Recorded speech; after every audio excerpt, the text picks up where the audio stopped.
Srimate Ramanujaya Namaha.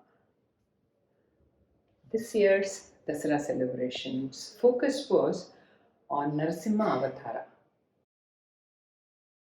Satyagnana Sukaswarupamamalam Kshiranti Madhyeshtitam Yogarudamati Prasannavadanam Bhusha Sahasrojjulam Takshachakratinaksadivaran Vipranamakratchvayim Chatri Bhutapanindram Indudavalam Lakshmi Nrasimham Bhaje. To begin with, let us look at the story behind Jaya and Vijaya, who were the Dwarapalakas of Vishnu at his heavenly abode.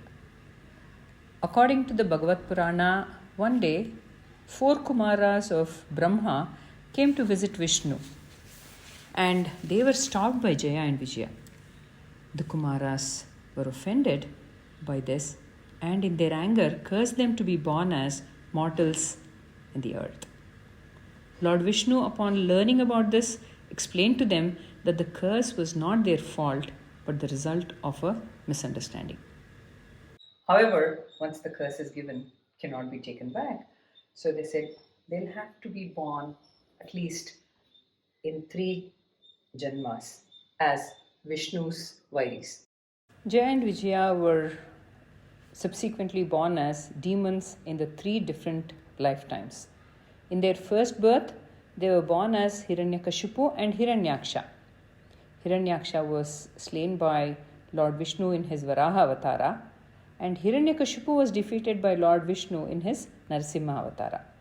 In their second birth, they were born as Ravana and Kumbakarna, both well-known characters from the Ramayana.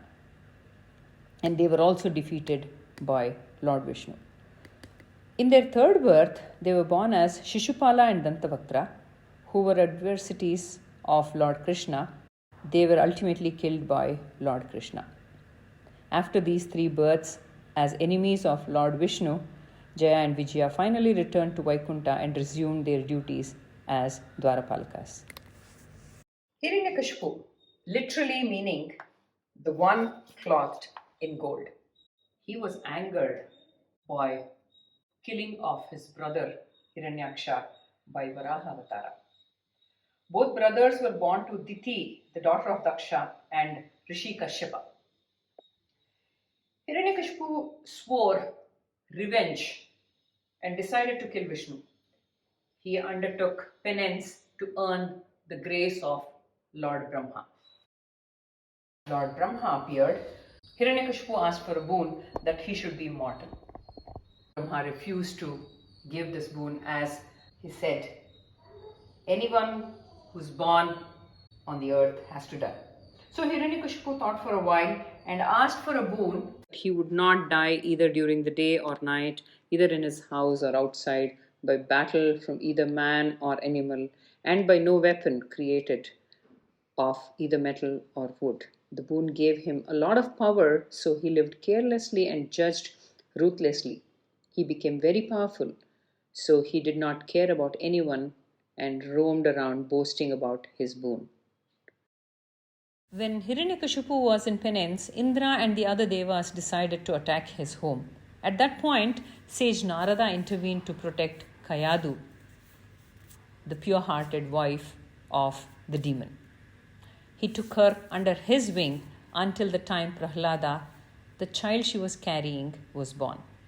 Right from the womb, Prahlada would hear Narada sing praises of Lord Vishnu. Thus, he became a great bhakta of Vishnu. Hiranyakashipu resented his son's learning and extreme devotion towards Vishnu. When things became unbearable for him, he decided to kill Prahlada. However, he failed each time he tried to kill the boy. The Asura even summoned his sister Holika to assist him in killing Prahlada. Holika had a gift. She could never be burnt by fire. He asked his sister to seat Prahlada on her lap in a burning pyre so that the boy would die in it. The boy started chanting Vishnu's name and Holika was burned to ashes. But Prahlada came out of the fire completely unharmed. The burning of Holika is celebrated the night before Holi, the Hindu festival of colors. Prahlada refused to acknowledge his father as the supreme power. One day, Hiranyakashipu led his son to a pillar in the palace and asked him if Vishnu would be residing in these pillars. Prahlada answered in the affirmative and said that his Lord resides everywhere. In a fit of rage, he lifted his mace and banged it hard against the pillar. The pillar shattered, and from inside it jumped out Narasimha to protect his young devotee. As per Asura's conditions for death, Narasimha was neither human nor an animal. He manifested at twilight and on the threshold of the courtyard. He put Asura on his thigh, used his sharp claws to tear him open and killing him instantly. He was so furious and nothing could calm him down. The minute he saw his young devotee, he smiled benevolently upon him.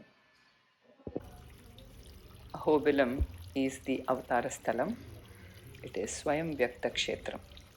It is situated amidst dense Nallumalla forest with lush green valleys and beautiful waterfalls. This is one of the 108 Divya Desham. This temple in Periyathrumoli, Sri Thirumangai Alvar has composed 10 verses. He describes the place as very hard to visit, but due to the efforts of Ahobilam Alakiya Shingars, the place has transformed into a place easy to visit. According to Sthala Purana, it is stated that Devas, while witnessing the terrific aspect the Lord took on in order to tear Hiranyakashipu into pieces, sung in his praise as Aho Viryam, Aho Shauryam, Aho Bahuparakramam, Narasimham, Paramam, Daivam, Ahobilam, Ahobalam. Adi Shankara glorified the Lord Narasimha by his Karavalamba Stotram.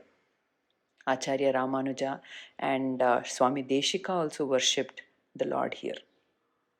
Malola means beloved to Lakshmi. The Utsav Murti of Malola Narasimha Swami is taken everywhere by the Alashingar to perform Dolai Utsava. The Ugrastamba, the remnant of the pillar from which Lord Narasimha manifested himself, is this mountain. Jwala, Ahobila, Malola, Krodha, Karanja, Bhargava, Yogananda, Chatravata, Pavana, Nava, Murtaya. This place is also known as Tirusingavel Kundram.